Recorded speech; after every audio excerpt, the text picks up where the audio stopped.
The vastness of space stretched out before the massive viewscreen. Admiral Zork of the Galactic Alliance leaned back in his command chair, his four eyes blinking in boredom. The Alliance had ruled the galaxy for over 10,000 years. No one dared to challenge their might. Zork's assistant, a small green alien named Blip, scurried up to him with a report. "Sir, we've detected a new spacefaring race in Sector 7G. Zork yawned, showing rows of sharp teeth. "Another one. What are they calling themselves this time?" "Humans, sir, from a planet called Earth." The Admiral chuckled. "Earth? Sounds dirty. What do these humans want?" Blip consulted his datapad. "They're requesting diplomatic talks, sir. They wish to join the Galactic Alliance as equals." Laughter erupted across the bridge. Zork wiped a tear from one of his eyes. "Equals? They just figured out how to leave their own solar system, and they want to be our equals." The crew's laughter grew louder. Aliens of all shapes and sizes joined in the mockery. Some had tentacles, others had wings, but they all shared one thing: a sense of superiority over the newcomers. Meanwhile, on Earth, things were very different. In a hidden underground base beneath the Rocky Mountains, General Sarah Chen paced back and forth. The room was filled with the world's top scientists, engineers, and military leaders. "Any word from the Alliance?" Sarah asked, her voice tense. Dr. Amit Patel, the lead scientist, shook his head. "Nothing yet, General. They've ignored all our transmissions." Sarah slammed her fist on the table. "Damn it. We've been trying for months. Don't they realize we come in peace?" An older man in a crisp uniform stood up. This was Admiral James Wong, the most decorated officer in Earth's history. "Peace. Sarah, I think it's time we face facts. The Alliance isn't interested in peace. They see us as bugs to be squashed." The room fell silent.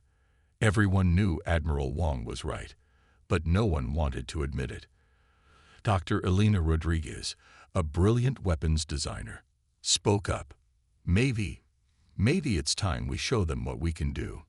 We've been holding back, trying to appear non-threatening. But our tech is beyond anything they could imagine." Sarah looked around the room. "Are we seriously considering this? Revealing our true capabilities?" Admiral Wong nodded slowly. "We might not have a choice. Intel suggests the Alliance is planning something big.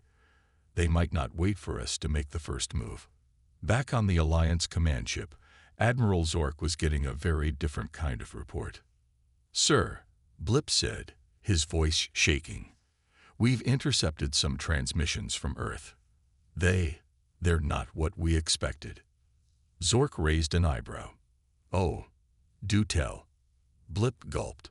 "The humans, they've achieved things we thought impossible. Faster than light travel without wormholes, energy shields that can withstand supernovas, weapons that can destroy planets with a single shot." For the first time in centuries, Zork felt a flicker of fear. "Impossible. They're primitive monkeys. They can't have that kind of tech." "There's more, sir," Blip continued. "They've been hiding their capabilities. All those clumsy ships we've been laughing at. Decoys. Their real fleet. It's beyond anything we've ever seen." Zork stood up, his massive frame towering over Blip. "Why? Why would they hide? Why not crush us immediately?" Blip's voice was barely a whisper. "Because, sir, they wanted peace. They tried to join us as equals. And we laughed at them." The realization hit Zork like a plasma blast. They had mocked the very race that could wipe them out. And now, that race knew exactly what the Alliance thought of them. As alarms began to blare across the Alliance ship, Zork had only one thought: what have we done? On Earth, in the underground base, General Chen received a message. Her eyes widened as she read it. "It's time," she announced to the room.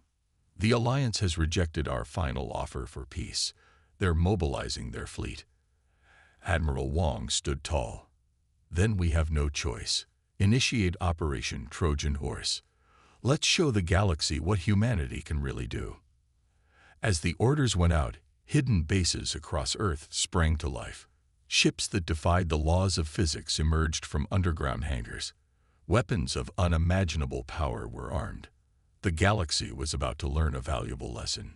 Never underestimate humanity. For when pushed, humans don't just fight back. They change the rules of the game entirely. And as Earth's true fleet prepared for launch, one thing was certain. The Galactic Alliance was in for the surprise of their 10,000-year reign. The Galactic Alliance's massive mothership, Star Crusher, loomed over Earth like a dark cloud. Its size blocked out the sun, casting a shadow over half the planet. People on the ground looked up in fear and awe. Inside the Star Crusher, Admiral Zork paced back and forth. His earlier fear had turned to anger. How dare these humans trick them? He would show them the true might of the Alliance. Blip, Zork bellowed. Prepare the ultimatum message.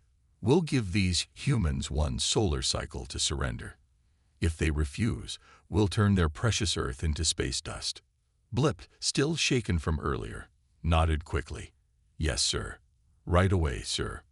On Earth, in the underground command center, tension filled the air. General Sarah Chen and her team watched as the Star Crusher positioned itself above them.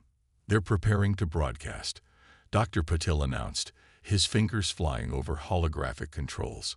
Admiral Wong frowned. Let's hear what they have to say.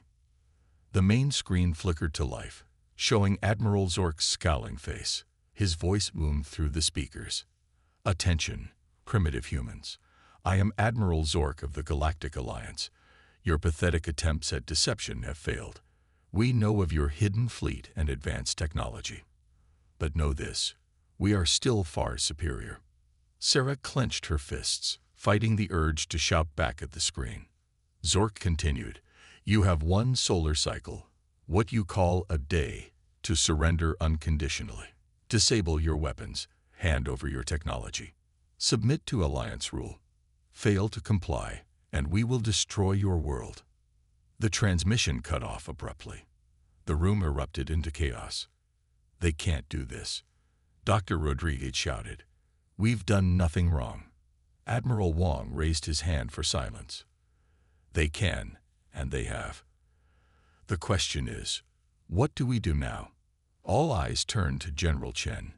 She took a deep breath, steeling herself for the decision that would change humanity's fate forever. We fight, she said firmly. We've prepared for this moment. It's time to show the galaxy what humanity is truly capable of. As the team sprang into action, Sarah turned to Dr. Patel. How long until our fleet is ready? Amit checked his data. 6 hours, General. We're ahead of schedule. Sarah nodded. Good. We'll need every minute. Admiral Wong, begin evacuation procedures for all major cities. Dr. Rodriguez, power up the planetary shield. We can't risk civilian casualties. Across the globe, hidden bases hummed with activity. In the depths of the oceans, massive hangar doors opened, releasing sleek, advanced ships. From the heart of mountains, vessels that defied conventional physics emerged. Even on the far side of the moon, a secret shipyard sparked to life. Meanwhile, on the Star Crusher, Admiral Zork was growing impatient. Why haven't they responded? He growled. They should be begging for mercy by now. Blip nervously approached. Sir, we're detecting unusual energy readings from the planet. It seems they're activating some kind of shield. Zork's eyes widened in disbelief. Impossible. No planetary shield could withstand our weapons. But as they watched, a shimmering blue field began to envelop the Earth. It started at the poles and quickly spread, covering the entire planet in a protective bubble. Sir, one of the bridge officers called out, we're picking up multiple launch signatures. Hundreds. No, thousands of ships are taking off from Earth. Zork stumbled back into his command chair. This couldn't be happening. The humans were supposed to be weak, easy to conquer. Instead, they were revealing a military might that rivaled, perhaps even surpassed, the alliances. On Earth, General Chen stood at the command center's main window. She watched as humanity's secret fleet rose into the sky. Ships of all sizes, from nimble fighters to massive carriers, filled the air. Each one was a testament to human ingenuity and the spirit of survival. "Send a message to the Alliance," Sarah ordered. "Tell them this: we gave you a chance for peace. You chose war. Now witness the full power of humanity." As the message was transmitted, the human fleet took formation. They were outnumbered 10 to 1, but each Earth ship carried technology that the Alliance couldn't even dream of. Admiral Wong stood beside Sarah. "You know," he said quietly, "once we do this, there's no going back. The galaxy will never be the same." Sarah nodded solemnly. "I know, but they left us no choice. It's time to show the universe that humanity isn't to be underestimated." With a final command, the human fleet surged forward. The battle for Earth and humanity's place in the galaxy was about to begin. The vastness of space seemed to hold its breath as Earth's fleet emerged from the planet's atmosphere. To the untrained eye, it looked small and unimpressive compared to the massive Alliance armada. But appearances can be deceiving. On the bridge of the Star Crusher, Admiral Zork watched with a mix of disbelief and amusement.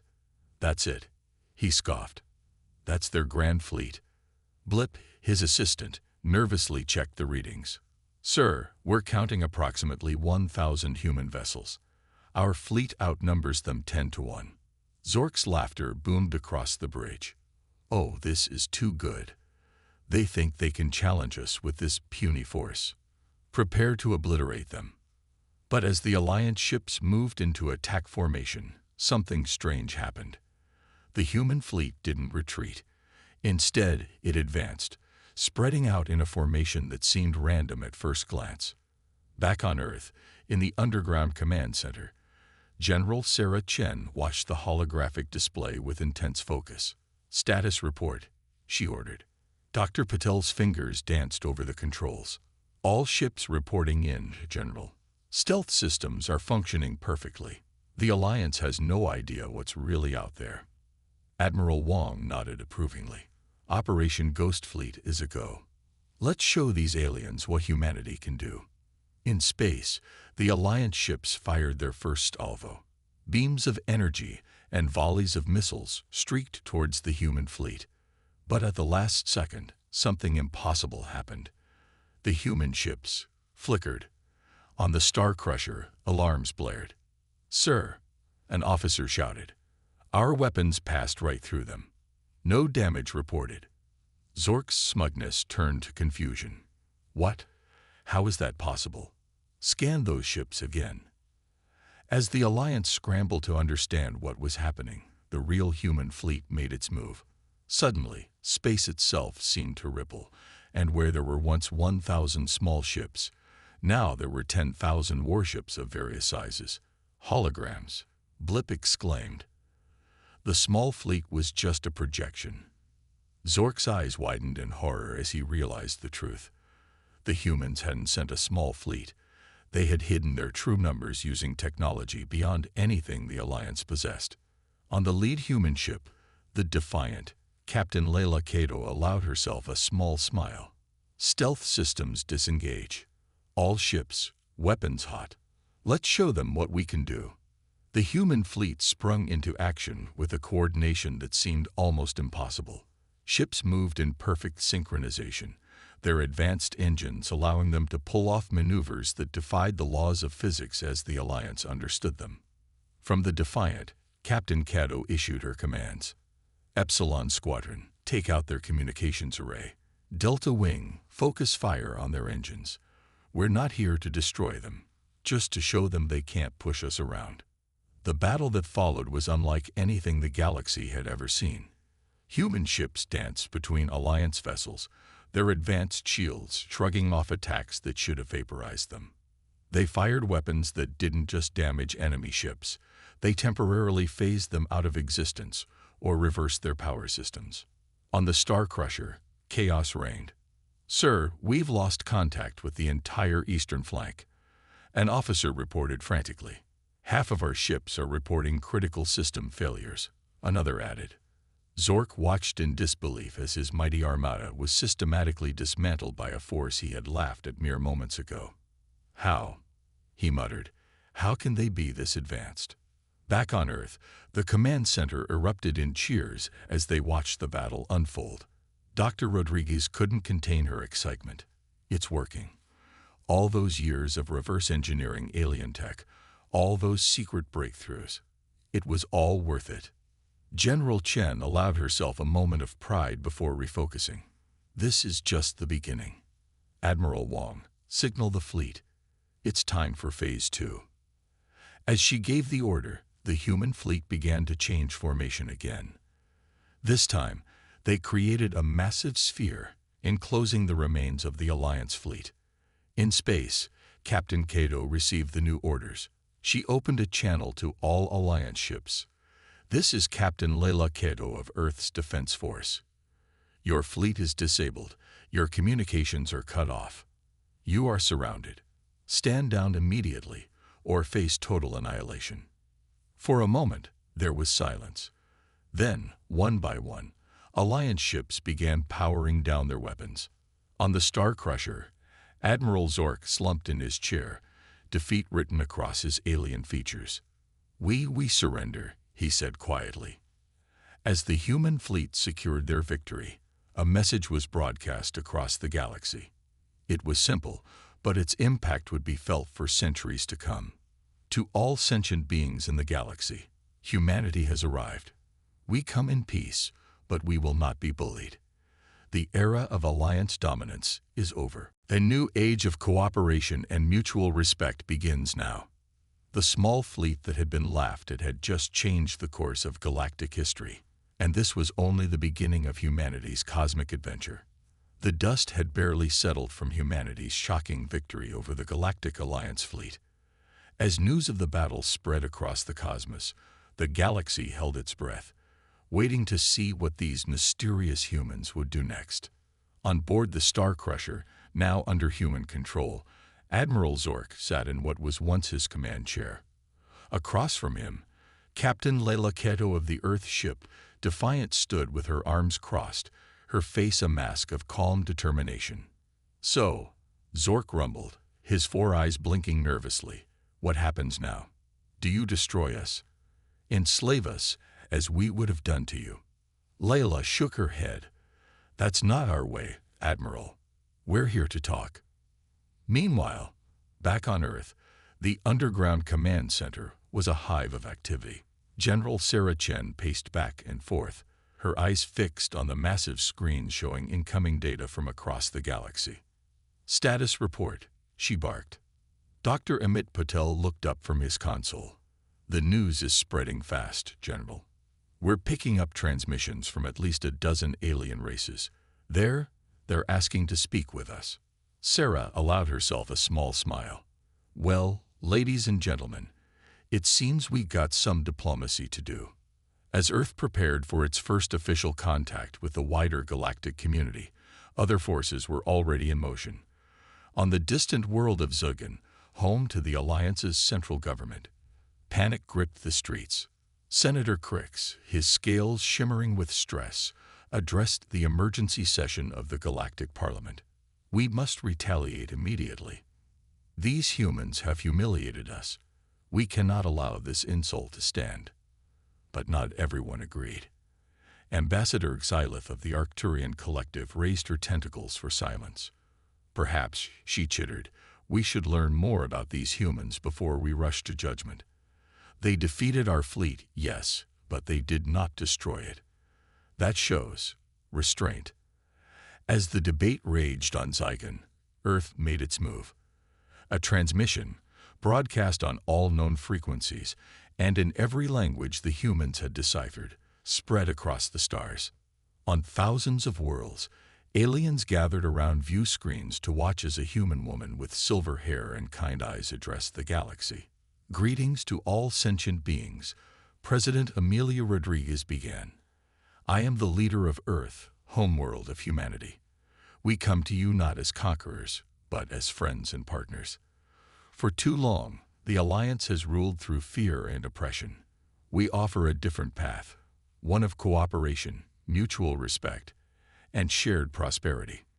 As the president spoke, reaction across the galaxy was mixed.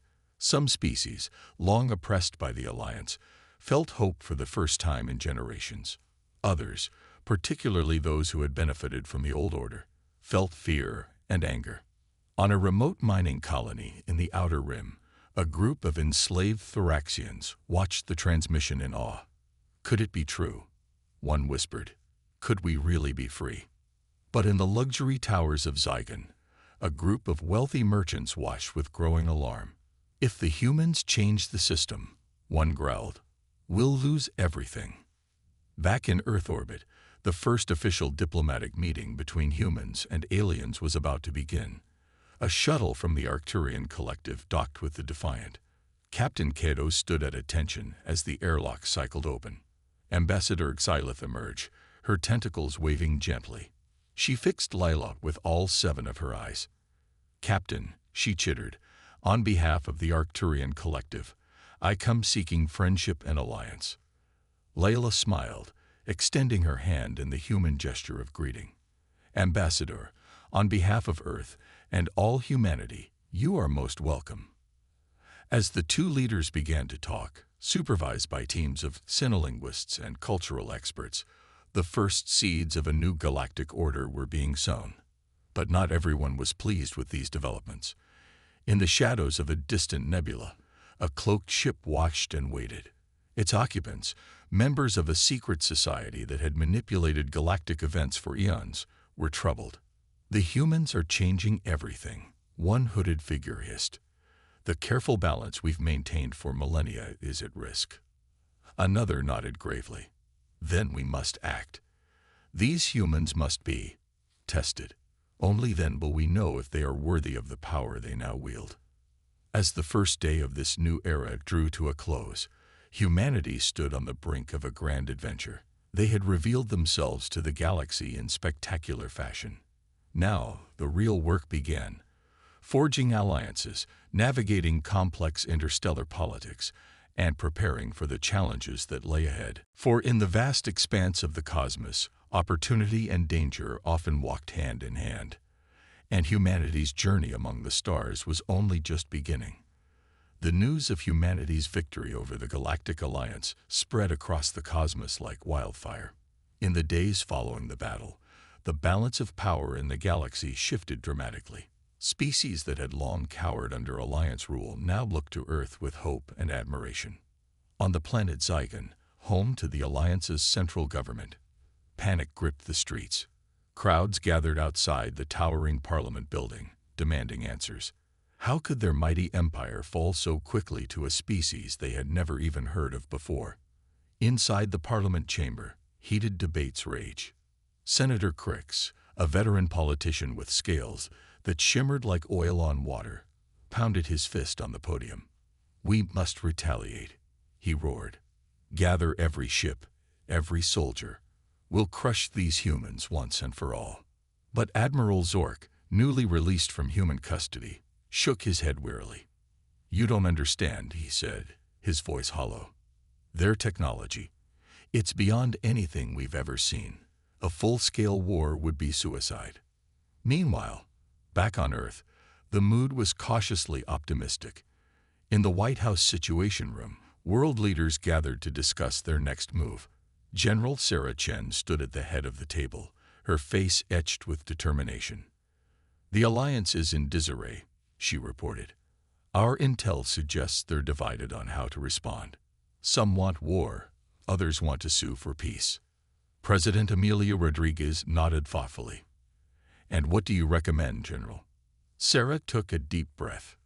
We strike now, while they're off balance. Not to conquer, but to secure our position. We show them that we're here to stay. As the leaders debated, a commotion outside caught their attention. They rushed to the windows to see an extraordinary sight. Hundreds of alien ships, of all shapes and sizes, were descending from the sky. But these weren't Alliance vessels. They were diplomatic envoys from countless worlds, all eager to meet the species that had humbled the mighty Alliance. In orbit around Earth, Captain Leila Kedo of the Defiant watched the procession with a mix of pride and concern. Her ship, once the tip of humanity's hidden spear, now served as an honor guard for the visiting dignitaries. Quite a change from a few days ago, Captain? Her first officer, Commander Jack O'Neill, remarked. Leila nodded, her eyes never leaving the radar screen. Change brings opportunity, Jack, but it also brings danger. Stay alert. Her caution was well-founded, for even as Earth celebrated its newfound status, dark forces were stirring in the shadows of the galaxy. On a distant, unnamed world, hidden from prying eyes, a clandestine meeting was taking place. Hooded figures from a dozen species huddled around a holographic display showing Earth and its fleet. The humans have upset the balance, one figure hissed. They must be stopped before they grow too powerful. Another figure, taller than the rest, stepped forward. Agreed, but we must be subtle. The Alliance's brute force failed. We need a different approach. Back on Earth, oblivious to these shadowy machinations, humanity continued to push forward. In laboratories and workshops around the world, scientists and engineers worked tirelessly to refine and improve their miraculous technologies. Dr. Amit Patel stood before a room full of eager young minds at MIT. The quantum entanglement drive that powered our ships, he said with a grin. That was just the beginning. Today, we start work on technology that will let us fold space itself. The students cheered, their eyes shining with the promise of a bright future. But not everyone shared their enthusiasm. In a quiet corner of Geneva, Admiral James Wong met with a group of senior military officials from around the world. Their faces were grim as they pored over intelligence reports. We've made powerful friends, Wong said solemnly. But we've made even more powerful enemies. Some we know, others lurk in the darkness. We must be prepared. As night fell over Earth, the planet glowed with the lights of 1,000,000 celebrations.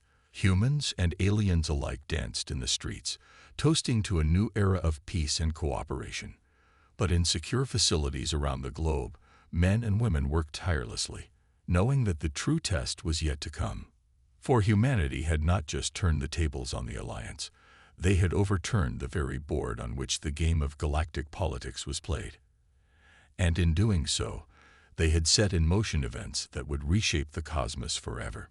The question now was, were they ready for what came next? The calm after humanity's initial victory was short-lived. Just 6 months after Earth's triumph over the Galactic Alliance, the storm clouds of war gathered once more. This time, the threat came not from a single enemy, but from a coalition of species threatened by humanity's rapid rise to power. On the bridge of the newly commissioned supercarrier Horizon, Admiral Sarah Chen, recently promoted for her role in Earth's defense, stood before a holographic map of the galaxy. Red dots blinked ominously, marking enemy fleet movements. They're converging on the Arcturus system, she said, her voice tense. If they take it, they'll have a clear path to Earth. Captain Leila Kedo, now commanding Earth's flagship, nodded grimly. The Arcturus Gateway. Whoever controls it, controls the fastest route between the galactic arms. President Rodriguez's hologram flickered into view. You have full authorization, Admiral. Whatever it takes, we must hold Arcturus. As the transmission ended, Sarah turned to her fleet. All ships, prepare for jump. We make our stand at Arcturus. In the engine room of the Horizon, Dr. Amit Patel made last-minute adjustments to the quantum drive. This will be our biggest jump yet, he muttered. Let's hope the new calculations hold. With a flash of light that briefly outshone the stars, Earth's fleet vanished, only to reappear moments later in the Arcturus system. But they weren't alone. A vast armada filled the space before them. Ships of every shape and size, representing a dozen different species, formed a wall of steel and energy between Earth's forces and the Arcturus Gateway. On the enemy flagship, General Kraz of the Volcran Empire bared his fangs in a savage grin. So, the humans have arrived. Let's see if they can live up to their reputation. The battle that followed would be remembered for centuries as one of the largest and most brutal in galactic history. Earth's ships, though outnumbered, moved with a grace and precision that seemed impossible for vessels of their size. They danced between enemy formations, their advanced shields flickering as they absorbed hits that would have vaporized older ships. Captain Cato's voice crackled over the comms. Gamma Squadron, execute Maneuver Theta 9. Delta Wing, prepare to deploy the Nexus Bomb. The Nexus Bomb was humanity's latest weapon, a device that could temporarily create a localized black hole. As it detonated in the heart of the enemy fleet, dozens of ships were torn apart or crushed into singularities. General Kraz watched in horror as a third of his fleet vanished in an instant. "Impossible," he growled. "All ships, concentrate fire on their flagship. We must take out their command." But even as he gave the order, Earth unveiled another surprise. The horizon's hull began to shimmer and change, splitting into 5 identical ships. Holographic projectors coupled with quantum field manipulation, Dr. Paddle explained proudly to a stunned bridge crew. "They can't tell which ship is real." The enemy's concentrated fire passed harmlessly through 4 of the projections, while the real horizon slipped through their lines, unleashing a barrage of energy weapons that cut through shields like paper. As the battle raged on, it became clear that despite their numbers, the coalition forces were outmatched. Humanity's technology, born from decades of secret preparation and enhanced by reverse-engineered alien tech, was simply too advanced. In a desperate gambit, General Kraz ordered his remaining ships to form a suicide run on the Arcturus gateway. "If we can't have it, no one will," he roared. But he had underestimated human resolve. As the enemy ships barreled toward the gateway, the horizon placed itself directly in their path. "All power to forward shields." Admiral Chen commanded, "We hold the line here." The collision was catastrophic. The horizon's shields flared like a newborn star as they absorbed the kinetic energy of dozens of ships slamming into them at near-light speed. For a moment, it seemed like even humanity's most advanced vessel couldn't withstand such an assault. Then, miraculously, the shields held. The enemy ships disintegrated against the barrier, their remains scattering across space like cosmic dust. As the last echoes of battle faded, an eerie silence fell over the Arcturus system. The coalition armada was in ruins, their surviving ships fleeing in disarray. Earth's fleet, though battered, stood triumphant. Admiral Chen allowed herself a small smile. "Send word to Earth. Arcturus is secure. The gateway is ours." As the news spread across human space, celebrations erupted on every world and station. Humanity had faced its greatest test yet and emerged victorious. But in the quiet moments after the battle, as repair crews worked to mend the scars of war, Sarah Chen looked out at the star-studded void and wondered. They had won a great victory, yes, but at what cost? And what new challenges would tomorrow bring? For in the vast expanse of the galaxy, one thing was certain: the battle for supremacy was far from over. 5 years had passed since the Battle of Arcturus. The galaxy, once dominated by the iron fist of the Alliance, now found itself in a state of uneasy peace. At the center of this new order stood humanity, a species that had gone from unknown outsiders to major players in less than a decade. On the newly constructed space station, Unity, orbiting a neutral star at the galaxy's heart, representatives from 100 different species gathered.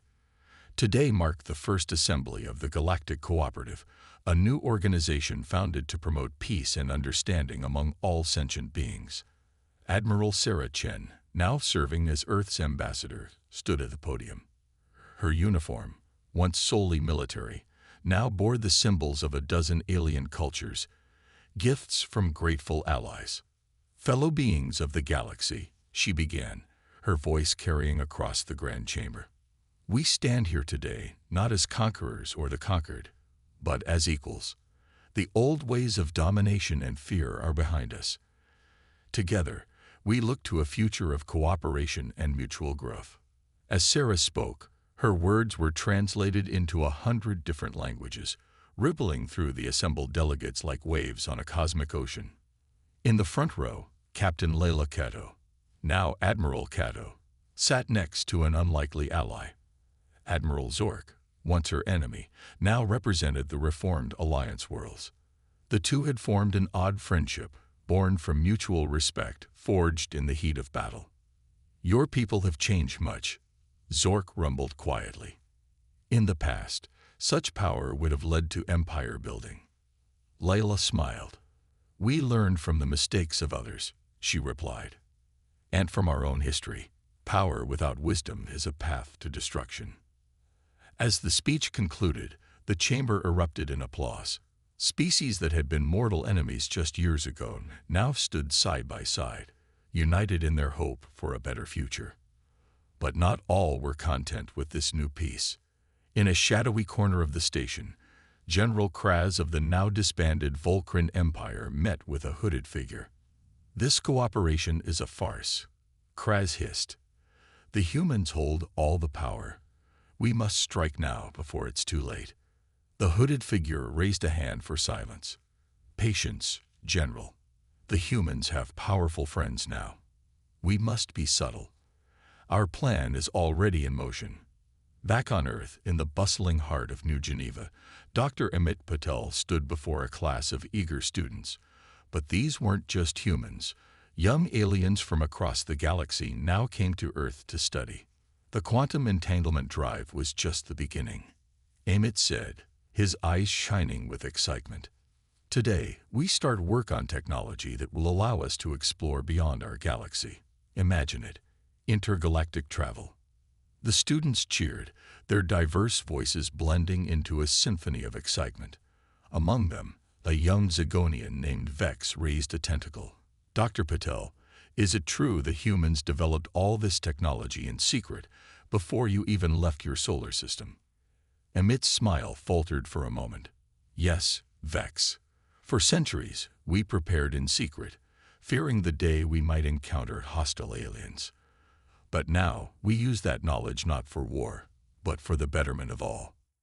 As the class continued, none noticed the small drone hovering outside the window, recording every word. Millions of light years away, on a planet beyond the galaxy's edge, ancient beings watched the feed with interest. "The humans continue to surprise us," one said, its form shifting like mist. "Perhaps they are the ones we have waited for. Or perhaps they will bring ruin to all," another countered. "We must test them further." Back on Unity Station, as the inaugural assembly of the Galactic Cooperative drew to a close, Admiral Chen found a quiet moment alone. She stood by a vast window, gazing out at the star-studded void. President Rodriguez's hologram appeared beside her. "You've done well, Sarah. Earth stands at the forefront of a new age." Sarah nodded, but her expression was troubled. "We've come so far, so fast. Sometimes I wonder if we're ready for the responsibility." "Ready or not, it's ours," Rodriguez replied. "But remember, we don't stand alone anymore." As if to emphasize her point, a group of alien delegates approached, led by Ambassador Xylith of the Arcturian Collective. "Admiral Chen," Xylith chittered, "we wished to thank you personally. Your people's example has inspired us all." Sarah smiled, her doubts easing. "Thank you, Ambassador, but this new future, we'll build it together." As the group moved off, discussing plans for joint scientific ventures and cultural exchanges, Sarah took one last look at the stars. The galaxy sparkled with possibility, and for the first time in eons, the future looked bright for all sentient beings. Yet in the vast, uncharted darkness between the stars, ancient eyes watched and waited. Humanity had reshaped the galaxy, but their greatest test was yet to come. The stage was set for an adventure that would span not just space, but time itself.